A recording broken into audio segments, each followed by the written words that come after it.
arrays example. Make sure the type is foundation and use automatic reference counting is checked. Press next and create. Now go ahead in the main.m file, and as Objective-C is a superset of C, we can use the C style of declaring and using arrays. And the way we do that is as follows. We declare the type of the array, which is int in our case, and the name, let's be first array, two brackets. Let's give it the number of values, which is 5, equals, and the actual values will be 1, 2, 3, 4, and 5. Now to print to the console the first element, we write nslog, the first element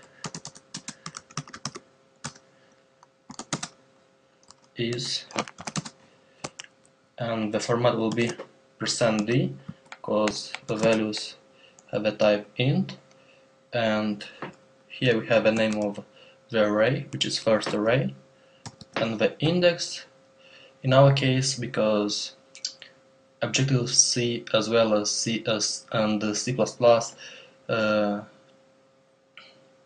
the array are in 0 index based. To print the first element we type here 0, not 1. Now if we run this program, we can see that the first element is 1. The Objective-C way of using arrays is as follows. We declare an object of NSArray class. Let's call it second array.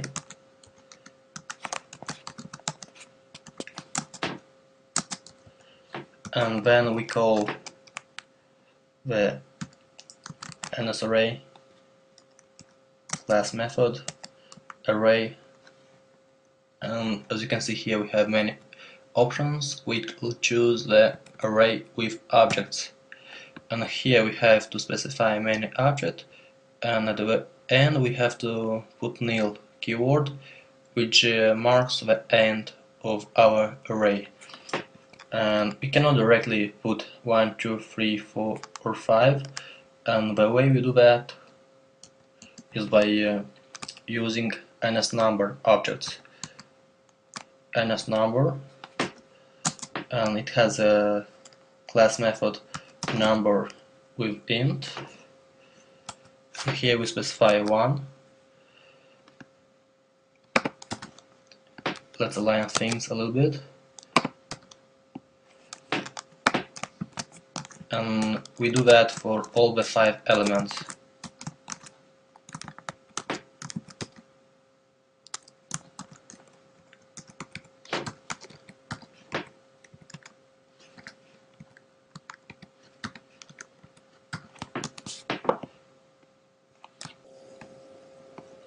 Now let's copy this message right here and put it down, and let's comment these 2 lines of code and replace first array with second array.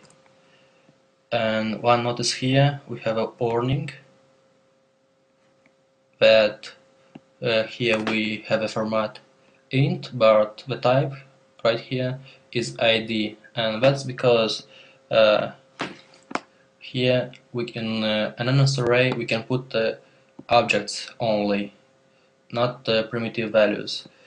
So the way to make this warning disappear is by calling the int value on this object, and what it basically does, it takes this object and converts to an int, and if we run this program,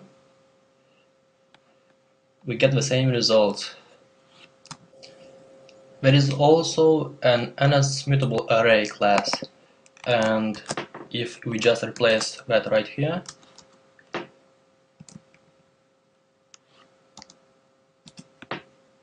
and also here,